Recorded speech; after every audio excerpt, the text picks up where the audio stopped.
Bem-vindo à minha série sobre espiritualidade e vida cristã. Nós estamos falando sobre a essência de uma espiritualidade cristocêntrica, cristã, e o que significa ser cristão. Esses últimos dois vídeos, na semana passada eu falei sobre a suficiência em Cristo. Você foi aceito por Jesus Cristo. Você foi aceito por aquele que é maior e melhor do que você. Não tente fazer coisa alguma nessa espiritualidade. Não busque nada além de compreender a vida a partir da perspectiva de Jesus, a partir da sua união com Cristo. Não realize nada por conta própria sem Deus. Simplesmente aceite o fato de que você é amado e foi substituído por Jesus, o crucificado. Neste último vídeo da série Espiritualidade Cristocêntrica, eu quero falar mais sobre Jesus o crucificado. Bem-vindo ao meu canal, inscreva-se e participe.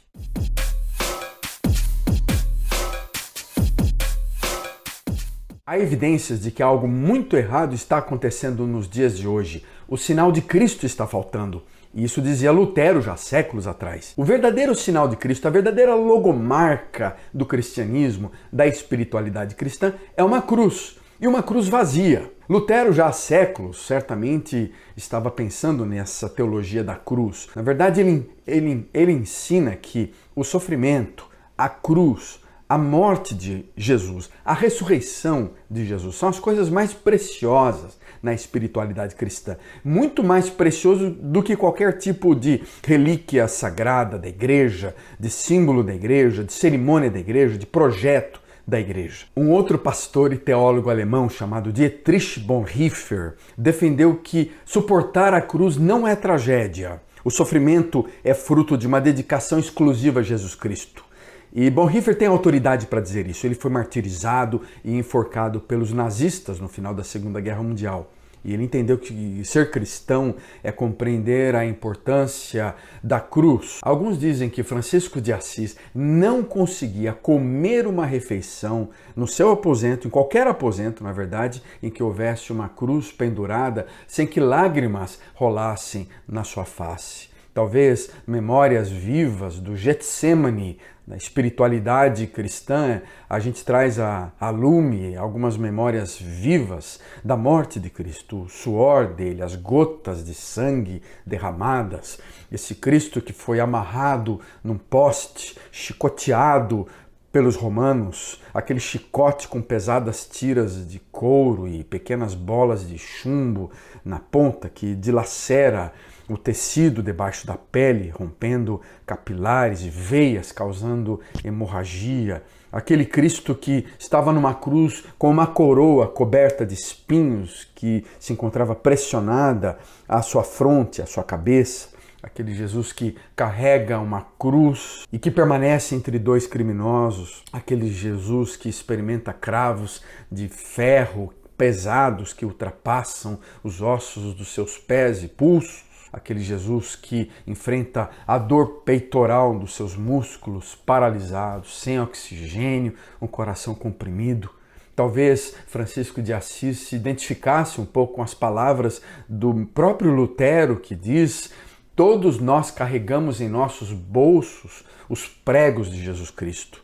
Então há uma dimensão da espiritualidade cristã na cruz, de um Deus que sangra, de um Deus que geme, de um Deus que sente cãibras, de um Deus que compreende o nosso lado humano, frágil. E com esse Cristo nós nos identificamos. Como é que nós poderemos entender a vida e a espiritualidade cristã sem entender também o papel da morte, do sofrimento, da dor e finalmente da ressurreição, da vida, da libertação em Jesus Cristo? A morte de Cristo na cruz representa uma tensão, por um lado, sofrimento, drama, dor, e por outro lado, a alegria da salvação, da libertação, da ressurreição. A cruz de Jesus é essa declaração complexa de ambos os lados da mesma moeda, de ambos os lados da personalidade do Criador. É uma demonstração exata de que, por um lado, Deus sofre, Deus há uma ira, há justiça contra a iniquidade, contra a maldade da humanidade toda, e por outro lado, há também uma dimensão do amor, do perdão, da graça de Deus. Então, na cruz a gente vê essa combinação entre a misericórdia, amor e compaixão por um lado, com a justiça, a santidade e a perfeição de Deus por outro. E nessa cruz, então, tudo faz sentido. na cruz de Cristo, na sua ressurreição. E esta é a mensagem central de todo o Novo Testamento e da espiritualidade cristã. A mensagem central da espiritualidade cristã é uma pessoa, não são ideologias, não são ideias. É um Deus dentro de nós, presente em nós, que nos liberta da maldade, que nos liberta de um fim terrível. Sem a compreensão total desse drama da cruz, a gente não pode encontrar, então, a alegria do perdão, a libertação da ressurreição. Assim, a espiritualidade cristã nasce na cruz e a ressurreição de Cristo. A existência cristã é uma vida debaixo dessa cruz. E entre a cruz e a ressurreição encontra-se então o segredo de uma existência humana, de uma espiritualidade feliz, poderosa, encarnada em Jesus Cristo. É aos pés da cruz que a gente pode redescobrir quem é Deus e encontrar a nossa própria identidade e nos aproximar do propósito da vida. É na pessoa de Jesus que a gente encontra então sentido da vida e da história, e uma compreensão e uma narrativa e uma chave hermenêutica para interpretar o mundo de hoje, para interpretar a realidade de hoje. É na cruz que a gente percebe um lado miserável, frágil, fraco, nu da humanidade, impotente, de um Cristo também que foi humilhado, de um Cristo que foi ferido, de um Cristo que foi sujo, que se tornou impuro, ensanguentado, para que nós encontremos a cura, para que nós encontremos a libertação. É entre a cruz e a ressurreição que está a chave para a redescoberta da espiritualidade e da nossa identidade e da nossa dignidade como seres humanos. O caminho para a relevância cristã não está então dentro de uma igreja, dentro de um prédio, através de ideologias, mas está entre a cruz e a ressurreição. E ser um verdadeiro cristão e compreender essa espiritualidade cristã é passar pela sombra da cruz, não evitá-la. E isso desafia a igreja, desafia uma série de espiritualidades modernas hoje que busca a vida em si mesmo, o segredo do sucesso no próprio coração. Martinho Lutero também afirma algo muito estranho aos nossos ouvidos modernos, quando ele diz que o sofrimento é a marca autêntica da bênção divina nesse mundo.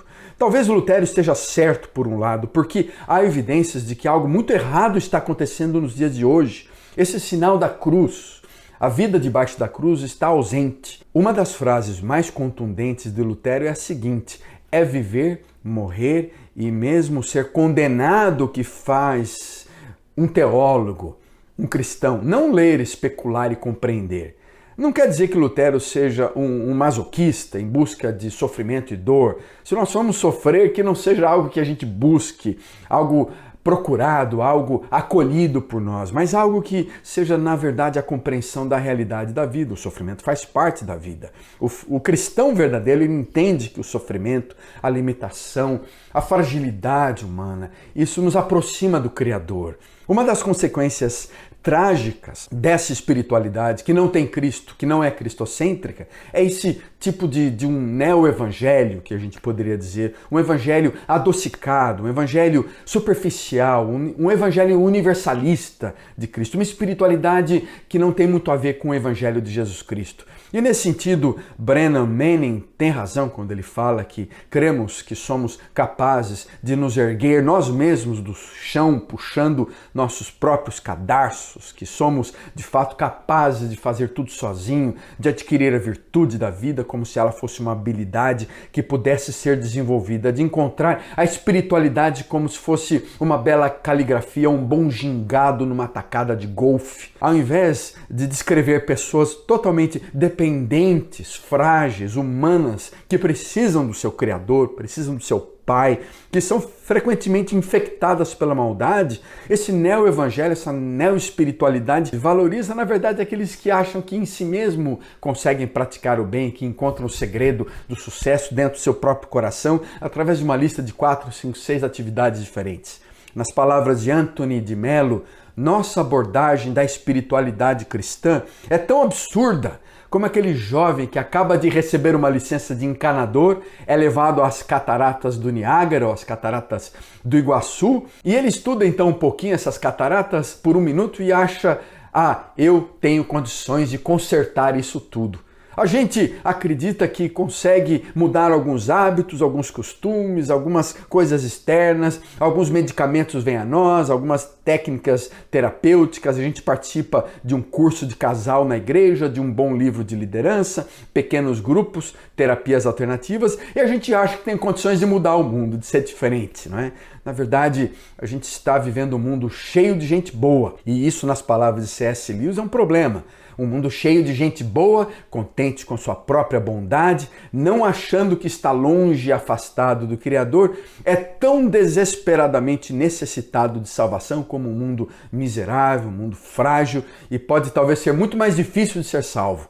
O Dietrich Bonhoeffer, que eu já citei, esse teólogo espião morto durante o nazismo, ele chama isso de graça barata. A pregação, nas palavras de Bonhoeffer, a pregação de um perdão que não exige arrependimento, de um batismo sem a disciplina de uma comunidade, de uma comunhão sem confissão alguma, a absolvição sem confissão pessoal, e ao invés da salvação ser um ato livre da graça de um Deus amoroso que nos escolhe, que cuida de nós, que nos redime, esse neo-evangelho descreve Deus mais como um Papai Noel bonachão, esperando você de braços abertos, quase impotente, presenteando tudo para você, dando tudo que você quer. A graça barata é uma graça sem discipulado, sem cruz, sem uma espiritualidade, sem a vida de Jesus dentro de nós. E assim é com perplexidade que a gente olha a vida de muitas pessoas hoje, muitos que se dizem cristãos, inclusive nessa nação brasileira, que tem uma prática evangelística que é muito proselitista, ou seja, só trazer pessoas para dentro da minha própria comunidade. Há um ensino esquecido de santidade na vida, de integridade na vida. Uma preocupação moralista, ultraconservadora com algumas leis, com alguns partidos. Uma preocupação egoísta apenas com o crescimento numérico de uma comunidade, da igreja, da célula. Uma forma marqueteira de lidar com o evangelho como se fosse apenas um produto no mercado, num varejão, uma administração gerencial do tipo de igreja, uma identidade que perde aquele conceito de família, de organismo, a busca meramente por autoajuda, por um entusiasmo consumidor de produtos religiosos. Algo está muito errado no cristianismo, na espiritualidade atual.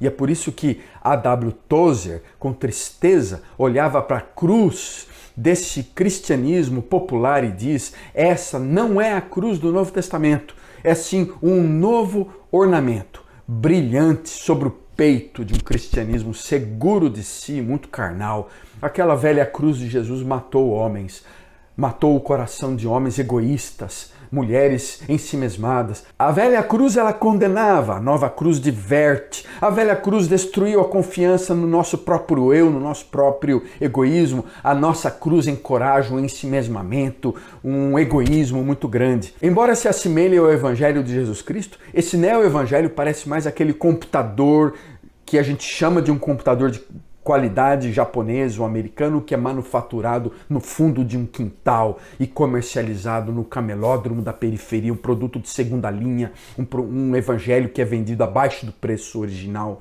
um evangelho sem garantias, um evangelho de graça barata.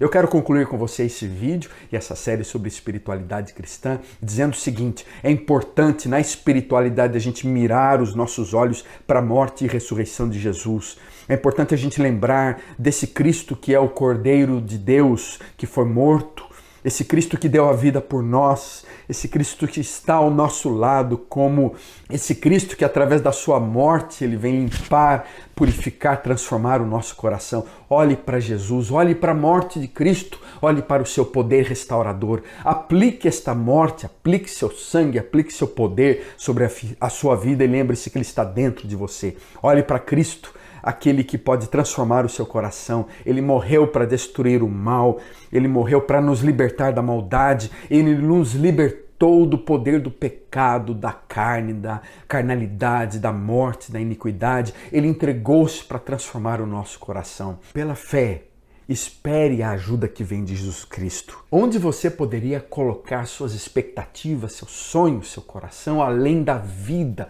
da morte e da ressurreição de Cristo e o fato de que Ele está em você. Jesus tem as palavras de vida, Ele é o caminho, Ele é a verdade. Ele mesmo fala, eu sou a vida. E essa vida está dentro de você. E com essa vida vem força. A pessoa de Jesus dentro de você é aquele que pode transformar, ajudar você a ser alguém melhor. Esse é o cerne da espiritualidade cristã.